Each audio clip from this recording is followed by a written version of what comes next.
Good morning again. I'm speaking, of course, here from Jikoji, a temple founded by Kobun Chino Roshi with the Bodhi Sangha 40 years ago this year. And to help spiritually sensitive folks find a safe and stable place to practice, connected with nature, and to cultivate a deeper understanding of self and the world through practice and study. And Jikoji is also blessed with three larger precepts that Kobun gave us, that all beings are members of the Sangha, that teachers, board members, Sangha members, and caretakers, they serve and they do not govern the organization. And thirdly, that there is no hierarchy of the organization. And these three group precepts are deeply meaningful in this place, in this valley, a valley where we are the current caretakers, preceded by the Ohlone tribe and other tribes before us that were caretakers in this valley. And we are surrounded by public lands and a public highway and public dirt road that we share with others and do not own.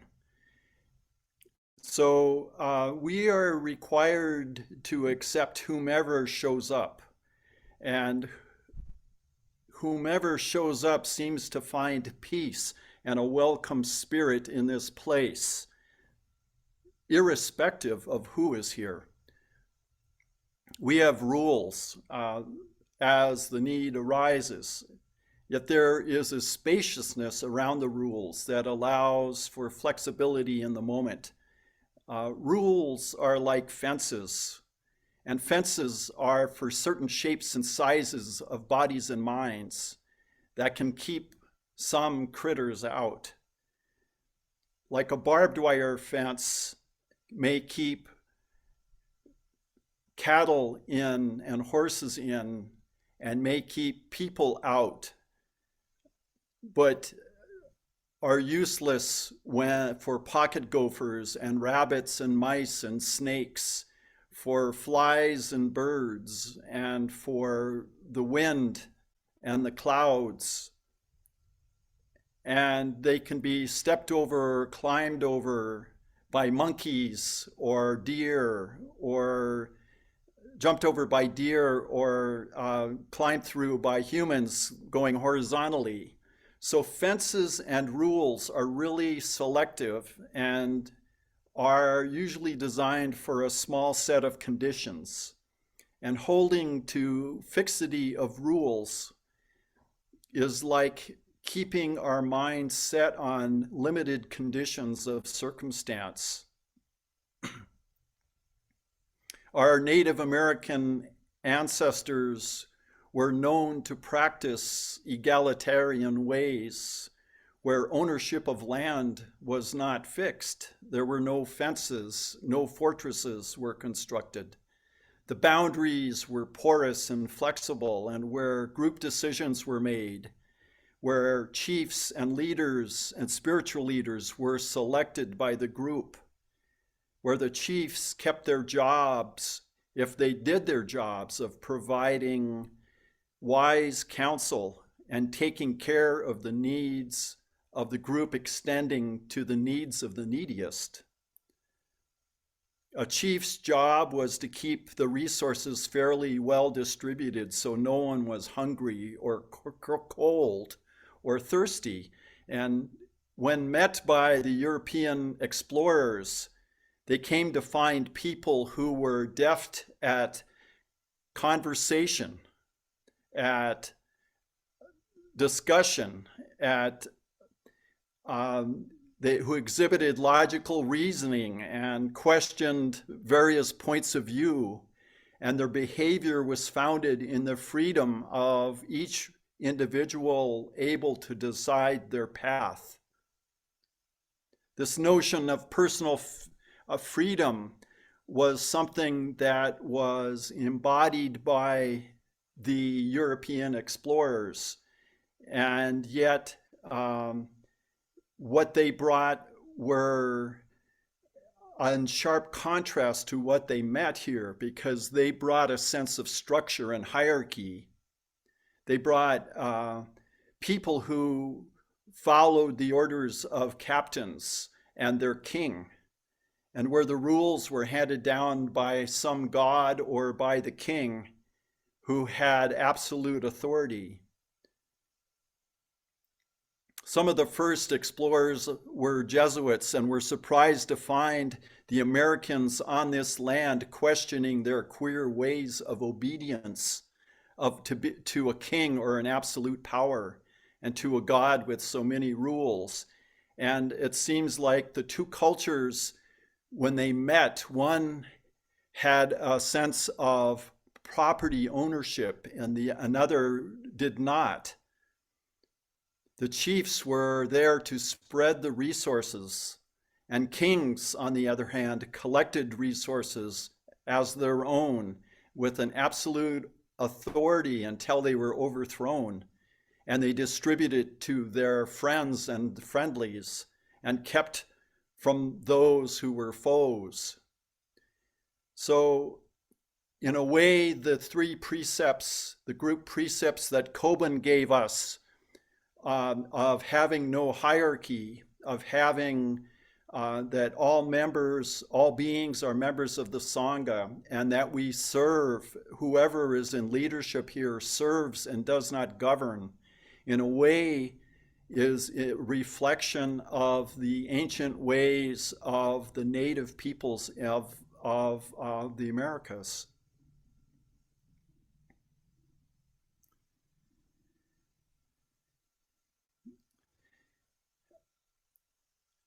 Today, I would also like to talk about our zazen and ways that we explore and hold ourselves in that place.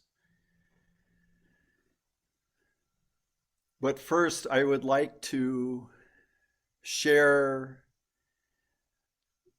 case 12 from Tongshin's writings, where Yun Yin addressed the assembly, and he said, "A son exists in a certain household who always answers whatever is asked."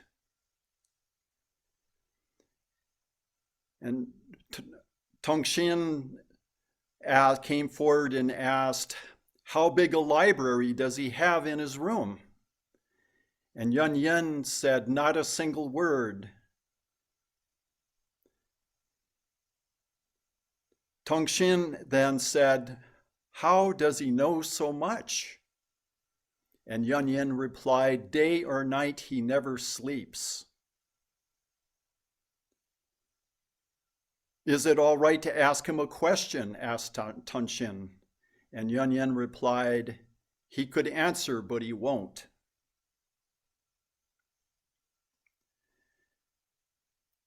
So, in this practice of zazen and in extended retreats like we just finished, we had, I overheard a conversation yesterday where one of the participants, a young priest from Minneapolis, he mentioned how he, in practicing extensively zazen, and then he goes to study Dogen's Shobogenzo, he starts to read and he can't stay focused on the words. He is stuck maybe in the spaces between the words after sitting so long silently. And I wonder if any of you have had this experience of extensive meditation and then returning to reading and needing to adjust how the mind functions because it has not been in a place of linearity or conceptual thinking for extended time, and it takes time to readjust. But I want to speak to this place of stillness. And during sesshin, it is suggested to people that they practice noble silence. And it's usually meant that they don't talk during sesshin to others. They maintain a noble silence. I want to speak also to a noble silence that occurs in zazen, within zazen itself. That initially when we begin our meditation, we're concentrated on our breath, where our concentration, our willful intention is to pay attention to the air coming in our nostrils, in through the air channels down into the lower abdomen and the hara. And then watching and feeling the air return. And this concentration of attention with continuous intention of paying attention, of observation, is a deliberate process that allows this meditative state to begin to settle our mind. And when thoughts arise, when thoughts enter our mind, we're often distracted from our breath. But it is possible to, at the same time that we watch our breath, that we can at the same time watch what thoughts enter our mind. And that is a useful place and space to exist, to simultaneously continue the willful intention of paying continuous attention to breath and also watching what passes through the mind. It turns out that it is difficult to be in this place when we don't live an ethical life, or that we're not looking at our thoughts as they enter in terms of wholesomeness. And we can be easily derailed. But once we have worked at this for some time, there's a wholesome quality to the attention that we're paying and to the observation of what passes through the mind. And pretty soon the muscles and the muscle structure and the muscle memory, the mind memory becomes developed in this way, where eventually even the thoughts settle.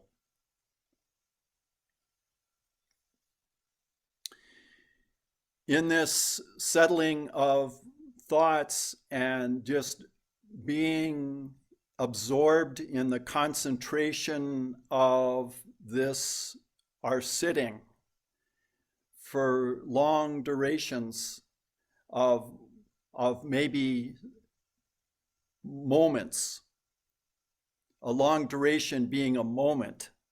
It may be a minute, it may be 3 minutes, it may be 10 minutes. That there is a sense of peace that is part of this mind-body practice. And in that peace is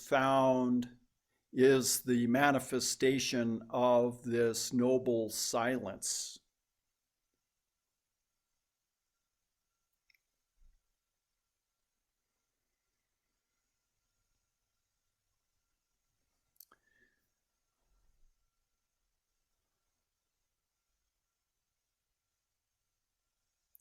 So back to Yun Yin speaking to this son who exists, who can answer what is asked. And when asked, he could answer, but he won't. And that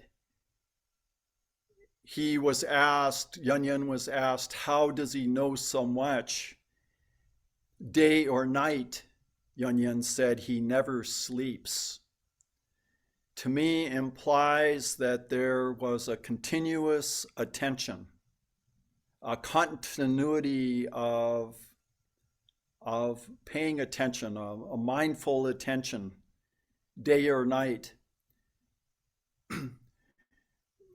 And perhaps he never slept, but perhaps the mindful attention was also part of his sleep. So in a way, you could say he never slept. So that's how I see this case 12 of Tungshin's teachings. So I'm going to stop here. I know I covered a couple different areas, but I'd like to hear maybe what thoughts, what has come up for any of you. Thank you.